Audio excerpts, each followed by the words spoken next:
Hello, everybody. Welcome back to High School Not So Much a Musical, the podcast made by high schoolers for high schoolers. People tend to view economics as a complex subject dealing with data analysis and graphs. And while that may be true on the highest level, everyone makes subconscious economic decisions in their lives without even realizing. Our guest today is Mr. Tom Rooney, who recently completed 25 years as an economics and history teacher, in addition to being part of the Illinois State Senate. As such, not only does he have a nuanced understanding of complex economic thoughts and theories, but his education experience allows him to communicate those complex ideas simply to the average Joe. To hear more about Mr. Rooney, his occupation, and basic economic knowledge to apply to your life, stay tuned right after this.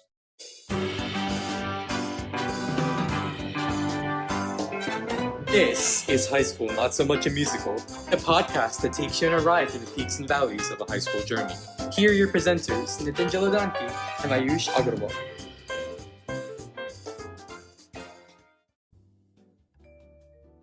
Mr. Rooney, could you talk a little bit about your career in education and the classes you've taught over the years? Sure. I actually just finished up a nice round number. I finished up my 25th year at Leyden High Schools, where I teach.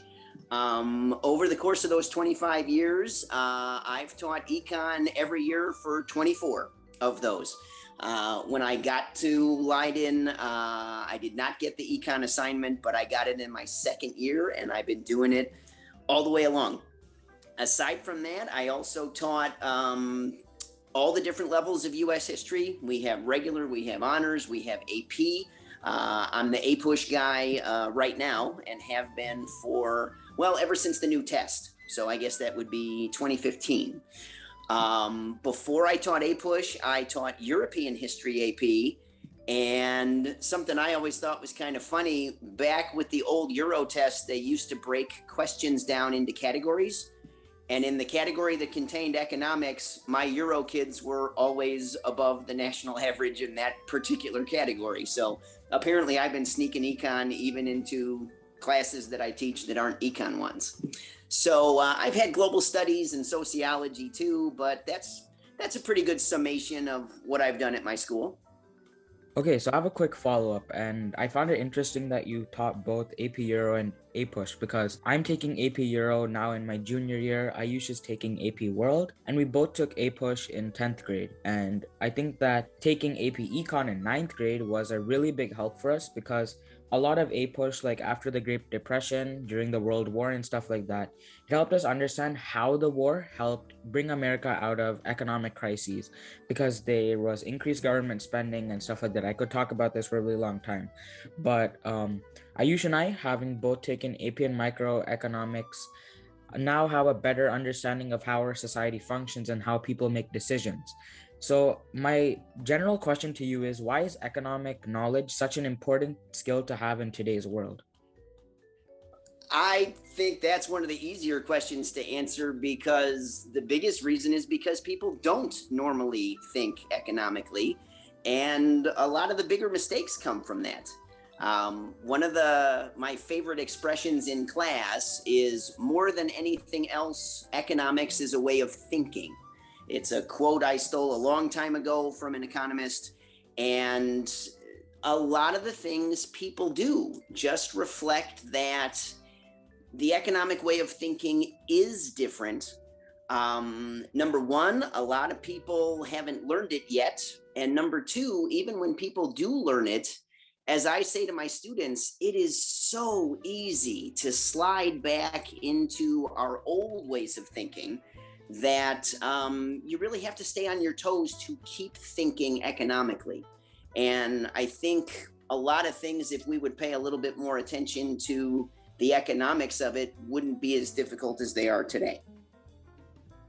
Now, you mentioned there how people usually don't think economically, but I feel like there are scenarios where, people subconsciously make economic decisions, right? For example, let's say that it's like a Thursday or Friday night, or let's say it's a Thursday night, so it's a weekday night, and I really want to go to the movies. I feel like stressed out from work, stuff like that. So I go to the movies, and in doing so, I neglect a super important assignment from my boss, right? Wouldn't that be like the economic concept of okay, thinking that your your marginal benefit from going to the movie theater was greater than the marginal cost of maybe like losing your job or just like getting into having a bad reputation with your boss for not doing your work. So that's kind of an economic decision right there, right? So would you say that people make those types of subconscious economic decisions in their everyday lives? Because I feel like they do. Yeah, people do from time to time stumble across economic thinking, even if they weren't really using the economics of it. So that's why I like your use of the word subconsciously. That kind of reflects that sometimes people aren't even meaning to.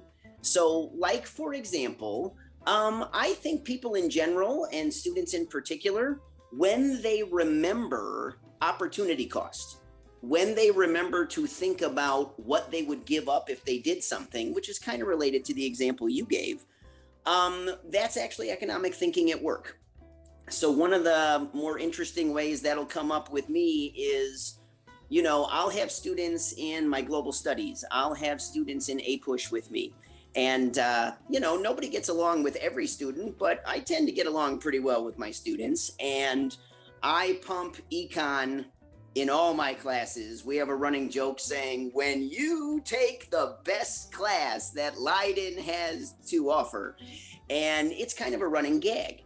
So when it's go time for senior year and my students have the chance to take econ, sometimes they'll come to me and they'll say, Miss Rooney, I'm really sorry, but I'm not going to be taking econ because with music, we have to take these two periods. And so I really need to push stuff into my schedule. And if I take consumer ed online during the summer, that is my graduation requirement. It means I don't need to take econ, which is the other way to get that graduation requirement. And so, Mr. Rooney, I'm not going to be taking your econ class. And they sometimes say it with a look on their face like they're expecting I'm going to punch them right in the face and go, what? You're not taking it. And I look at them and I smile and I go, well, believe it or not, that's actually an economic decision. And since I haven't gotten the chance to teach them opportunity cost, well, I can't really go into it the way we just did, but that is something I'll tell them that, that actually is an economic decision. Maybe to throw another example at you that maybe hits a little bit more with marginal stuff like you were talking about, Ayush. There's a running joke that's I got from college people. I know people use it all over the place. The running joke is, how do you know the economically smartest kid in any class? And as a matter of fact, in my econ class, it's a running joke to point out who the economically smartest kid in any class is. The answer, the kid with the lowest A. Because if you think about that for a second, if you've got a 91 and somebody else has a 96, it's just going to show up on the report card as an A. At least at our school, we don't have minuses, pluses. So once you've got a 91, why work harder? Why not take that energy and effort and push it into some other place that maybe needs your time and attention? So very often when students go, you know what? My grade in that class is as good as I need it to be. So I'm going to take my time and I'm going to push it over to this area instead. I don't need to get 100% in everything. I just need to get what I want. And once I got what I want, why don't I put my time in other places? That's actually economic thinking too. Thank you so much for your answer. And this is sort of like a question for myself and just something that I wanted to ask you. So I was just wondering if you know Jacob Clifford from ACDC Econ. As a matter of fact, I do. Mr. Clifford was at EFL in his master's degree in economic education program. And I was the mentor teacher when we were there. So I've actually met him in person and spent a week with him in the program that I did that you guys did.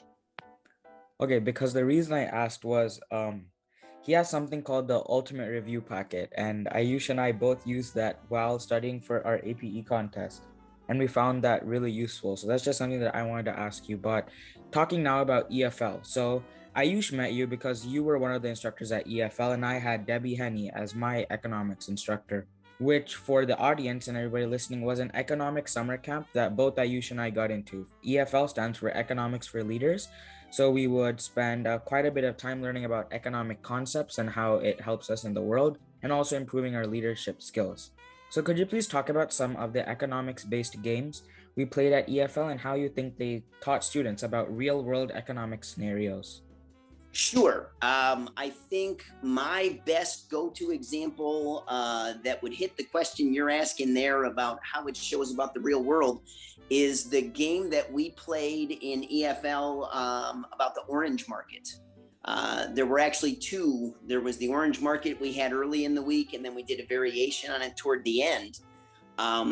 That's just our latest version of that game, because there's an online thing that already goes with it through a great group called Mob Labs.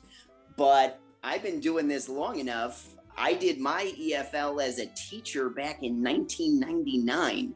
And back then the game was called A Market in Wheat. And kids run around the room trying to sell wheat bushels to each other, just like you guys were clicking keys on a computer keyboard to try to sell oranges to each other. Somewhere there in the middle, we went, yeah, wheat sounds kind of old. We should update this. And so we renamed it In the Chips, and you were selling computer chips to each other, but it was exactly the same game. It's half the room is buyers, half the room is sellers, and you have costs assigned to you, or you have value assigned to you, depending on whether you're a buyer or a seller. And you just roam around trying to find somebody you can agree on a price with to make a deal.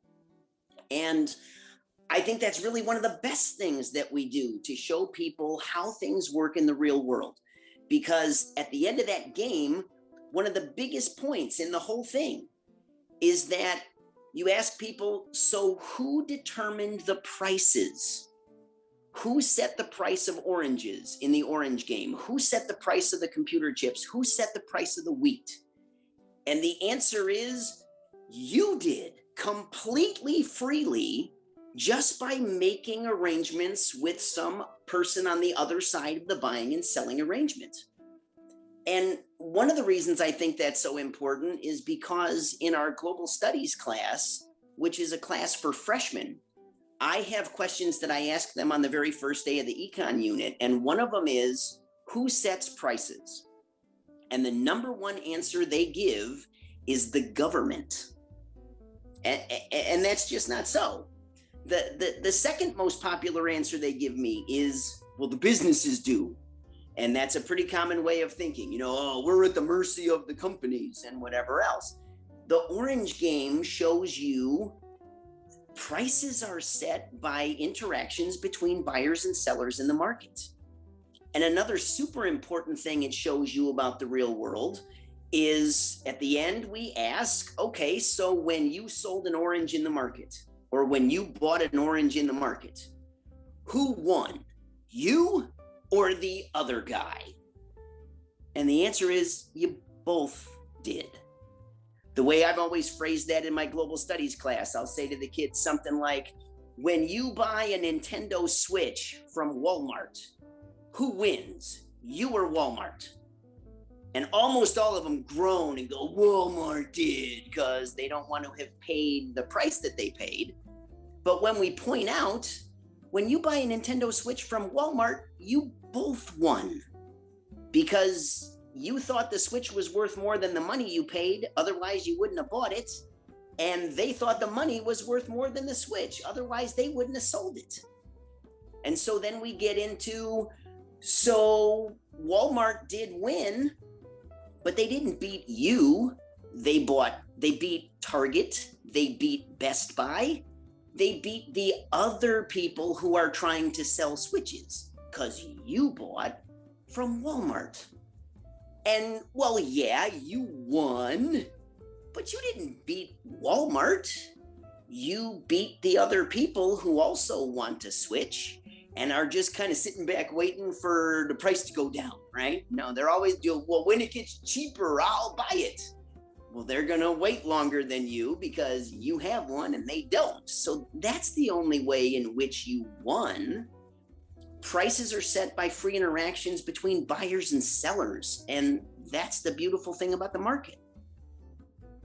I think this also does a good job I think that Orange game also does a good job illustrating the concept of the importance of competition in free markets, because if a free market, is suffering from a lack of competition, then, that can lead to an increase in prices, that can lead to a decrease in innovation. For example, if you take a monopoly, right?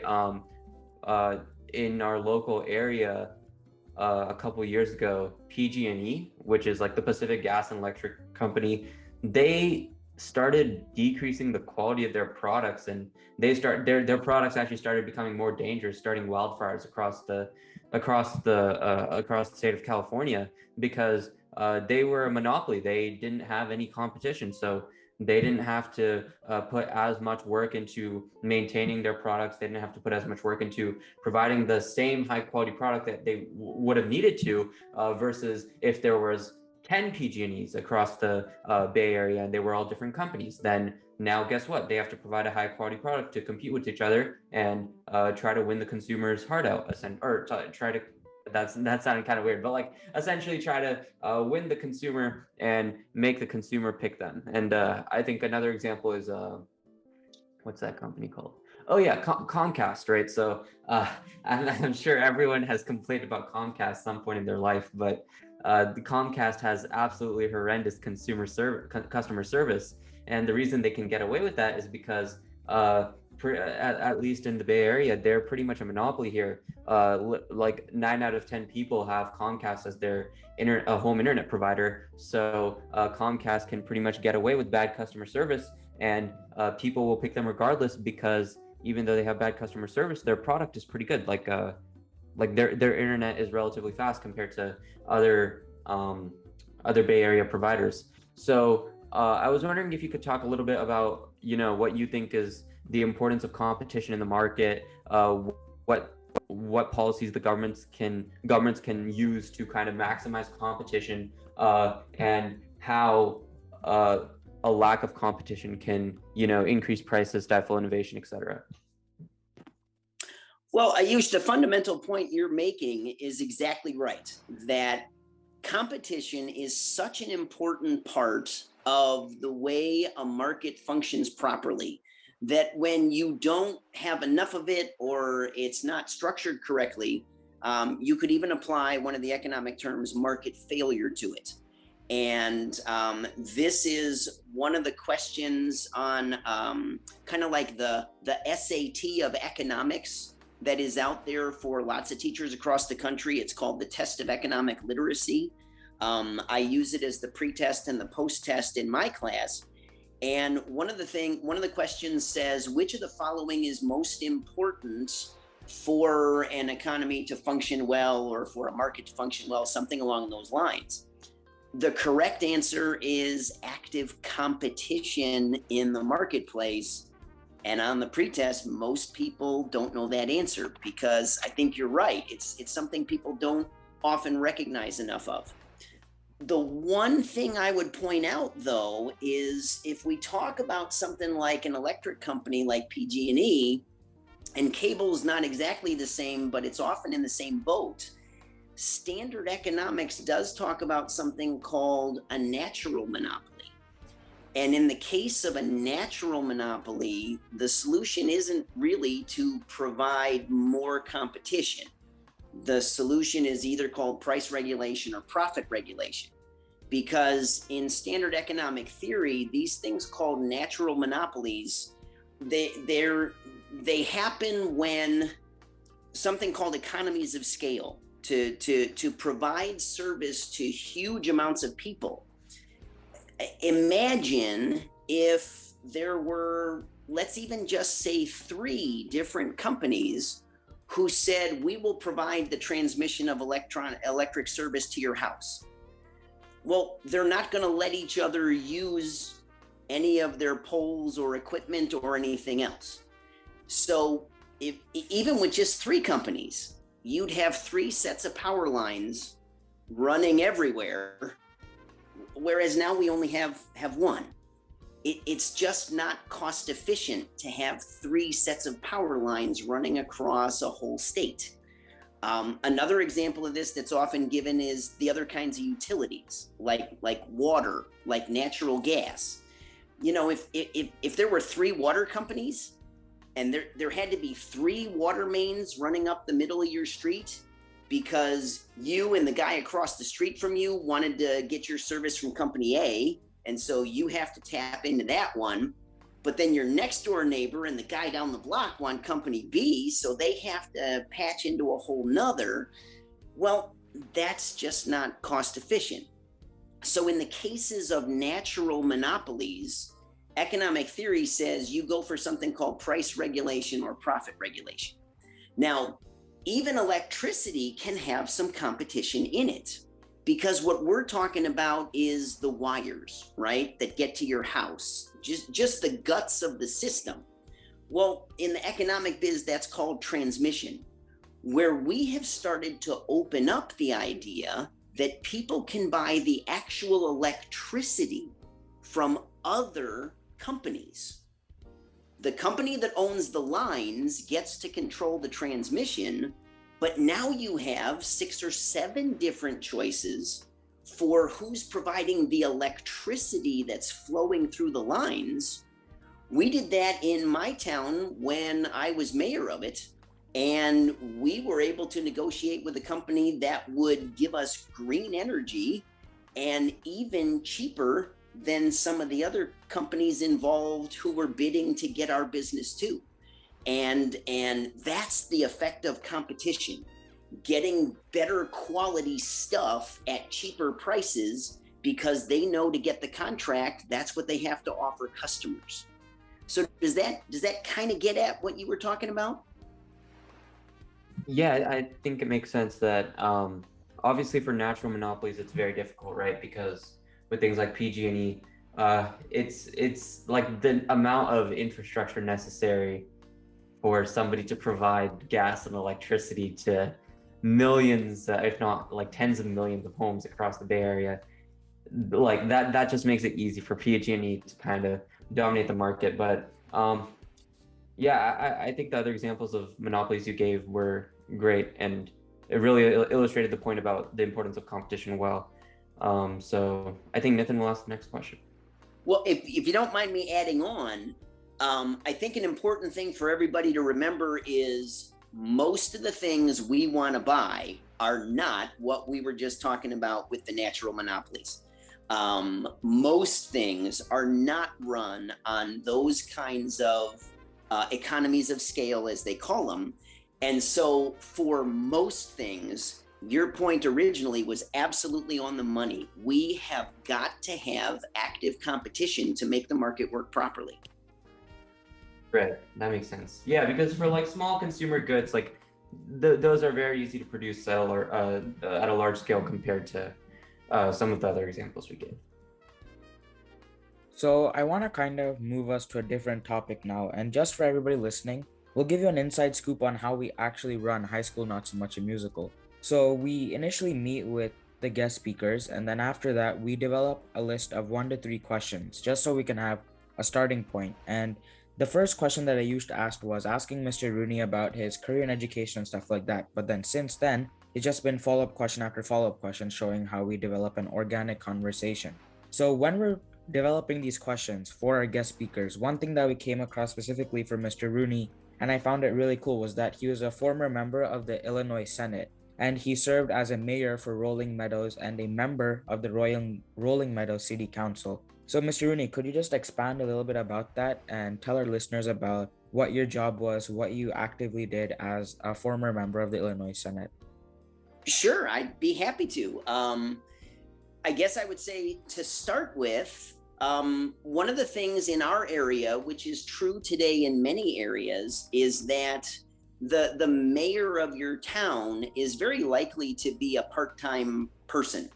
A lot of people still think that most cities today, the mayor is the CEO of the city. Over 100 years ago, the progressives, which I know you guys learned about in APUSH, the progressives brought in this reform that, the people who run cities really should be professionals. So if you live in a city or a village that has a city manager or a village manager, they're the CEO. The mayor of the town or the president of the village, they're more like the chairman of the board of a company. Most chairmen of the boards, they don't go into the office every day. And that's the way it is with a lot of mayors and a lot of village presidents around the country. So my students, when they found out about the mayor thing when I was mayor, they were like, how can you be a mayor and still teach here? Well, because if you're the mayor, it's a part-time thing. I don't run the city on a day-to-day basis. I run the city council. A lot of that changed when I got a seat in the Illinois Senate that I was lucky enough to have for a little over 2 years. That's a whole different system. Those folks, when the legislature is in session, that is your full-time job. And so my school got us a young teacher who was looking to kind of get a foot in the door at our school. And they said, hey, we've got an offer for you. Why don't you teach with this guy that we have who's in the Senate? And when he's down in Springfield, because the legislature's in session, then you'll be teaching the class. Not as a substitute teacher, because when he's not in Springfield, he'll be here at school, and the two of you will be teaching at the same time. So under that arrangement, when I was in the state Senate and I was down in Springfield, my days were so much different than they are as a teacher. Generally speaking, you would have your whole morning stacked with people who wanted to come into your office to meet with you about a particular issue that they felt passionate about, a particular bill they wanted you to sponsor, a particular bill that they got somebody else to sponsor, and they were told, if you can help me round up votes in the Senate, so they would go around lobbying people. That would take up a big chunk of the morning. In Illinois, the legislature generally convenes at noon, and you have committee meetings sometimes before that. You'll have committee meetings when it's over. So we would be down on the Senate floor when most people are eating lunch, and however long it took business to transpire, that's how long we'd be there. And then you usually have one committee that you were serving on at about 3 o'clock, 3:30. You'd have another committee that you were serving on that would meet around 4 o'clock, 4:30, maybe even sometimes 5. And then when you finally go back to the office at the end of those committee meetings, you still got to run through the email. You still got to look at the list of phone calls that came in and who to call back. And then when the legislature's in session, all those people visiting the Capitol to lobby, they're having events in the evening for their members that they want you to show up at. So even when the business day was done at like 6:30, 7 o'clock, then it was time to go to this one lobbying group's, cocktail hour that they were having. And then this other lobbying groups, they were having their evening meeting. And so pretty much when I was in the legislature in Springfield at the state capitol, I was starting at 7 and getting done at about 9. That 14-hour day was a pretty regular cycle in that particular arena. Awesome. Thank you so much for your time, Mr. Rooney. We got some great discussions and knowledge out of it.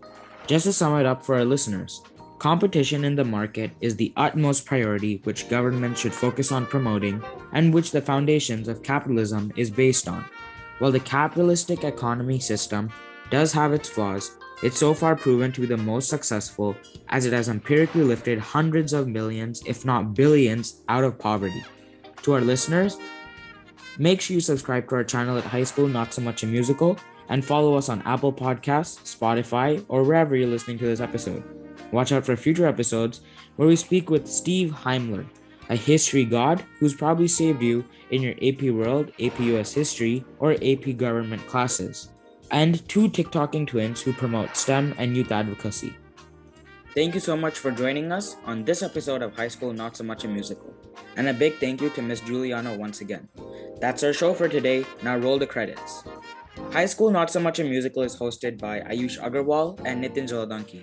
Narration by Samhit Padala. Music from Louis Luang Relaxation Cafe, Tune Pocket, and Infraction. If you like this show, please recommend it to your friends and family. Thank you for listening, and see you next time.